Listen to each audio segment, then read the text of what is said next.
In this video, we're going to be learning how to draft a basic body pattern in a very easy and understandable way. So if this is what you're interested to do, please stay tuned to watch to the end and don't forget to subscribe. Thank you. So to do this, I'm going to be marking my starting line. So I'll just rule across. Then after marking my starting line, I'm going to be marking from that starting line, that should be my shoulder line, okay? Then from my shoulder to my bust line, then to my waistline 17, to my hip line 24, my bust line 10 inches, waistline 17 inches, and my hip line 24 inches. So I'll just rule across each of those dots that I've already marked.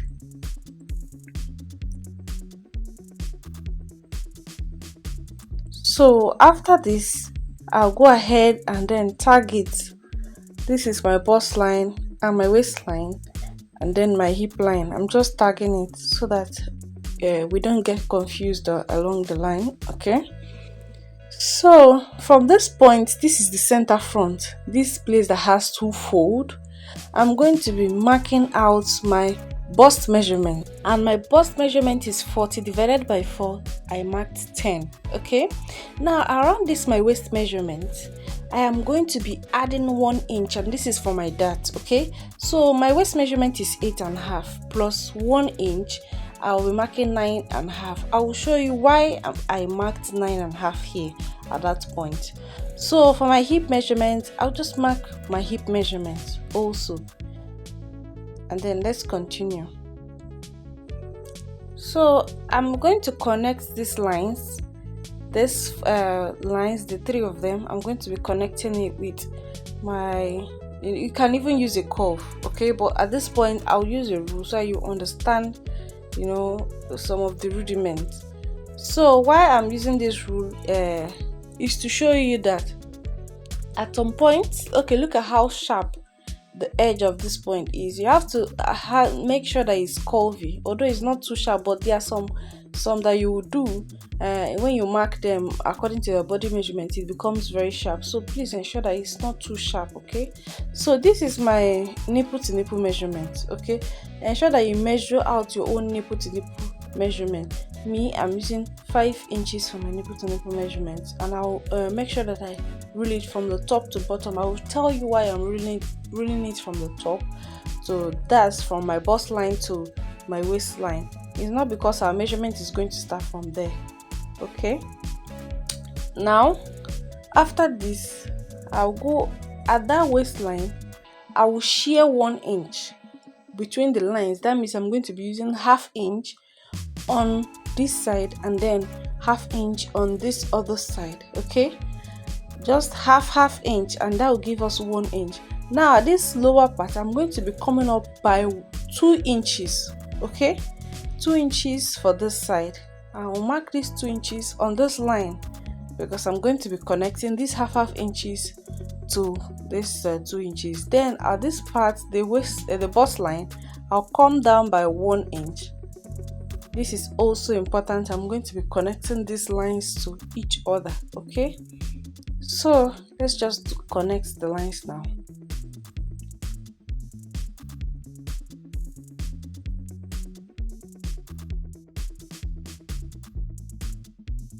So you can now see why we added 1 inch around that our waistline, because that 1 inch we are removing it for the dart.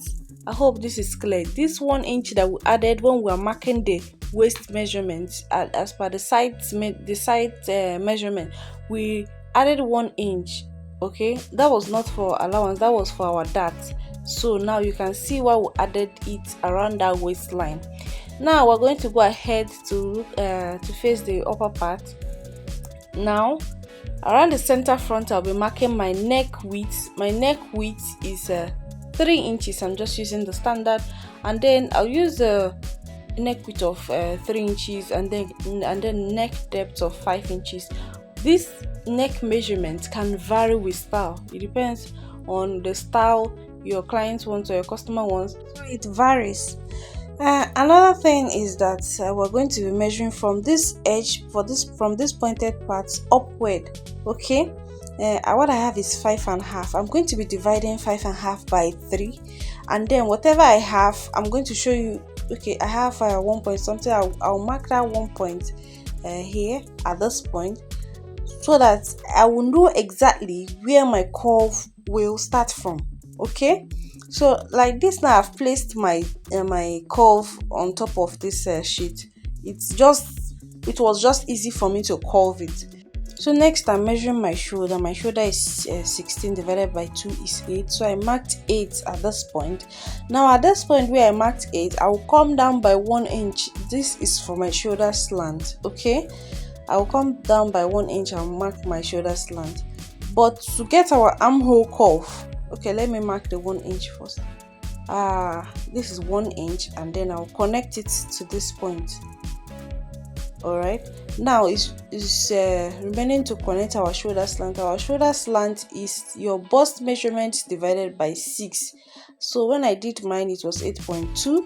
This is 40 divided by 6 plus 1.5 plus 1.5 or 1.5. Okay, so I have 8.2. So I just mark that 8.2 there, and then I will just rule across this way.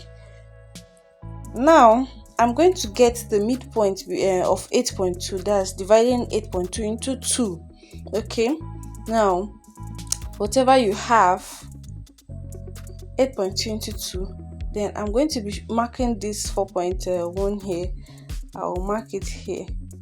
All right, then towards that's facing coming inside, I'll mark 1 inch inside. Okay, and then I'm going to be connecting this with my curve.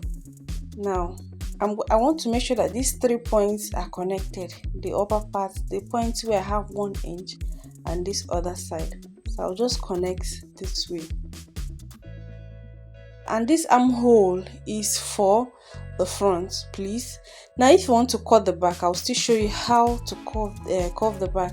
It's just a matter of curving this to this point. That's all. The back armhole is usually different, so as the back neck. Okay, so for the back neck here, I'll just mark 2 inches for my back neck, and then I'll still, that's 2 inches for the depth of my back neck. I'll still maintain 3 inches for my width. Always ensure that your neck widths are the same every time. So from those points, I just created a block as well, and then I curved. You can still measure it out the same way, divide it by 3, and then curve with whatever you have. Now at this point, I'm measuring out my upper bust, that's my bust line, to my waistline, and I have 8 inches. I will divide by 2, so 8 divided by 2 is 4.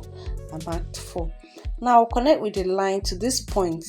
See why I marked from the upper part? It's not because I'm going to be folding the dash from the upper part. So I will be marking this point, from this point, okay, to this point, and then I will also divide 1 inch between those lines. That's, I can keep my tape at the middle. I can keep ½ inch. In fact, the best way is just for me to, okay, let me bring this closer so you see. So I will use 1 inch and divide between those two lines. That's, each of the side will have half inch. Then at this point, I'll come down by 1 inch also, and then I will connect it with each ½ inch. All right, so this is it. Okay, so this is almost in fact, this is basically all for the front side. Now for the back, ensure that you mark out the difference between the front and the back. Okay, now I'm just going to quickly cut it out. I'm going to cut out all this. I'll also cut out the excesses around the waistline. Okay, now at this point, because I have my back at the under of the sheet, the back of this sheet at the under, I will cut out with my back armhole, And you know that the only thing the back will not have at this point that I marked, the back will have this dart, but it may not have this side dart. Okay, so I just cut out with the armhole of the back and then cut out my shoulder slant. I'll cut out with the armhole of the back neck as well. After cutting out the back, I will now lift the front and cut out the neck, the front of the neck and the front of my armhole. Okay, this is it. So I've cut out the front of my neck and this is my armhole, and this is how it looks. So simple. So you can see that making a basic body dice is just very easy. So thank you for watching. Stay tuned for more videos. Bye.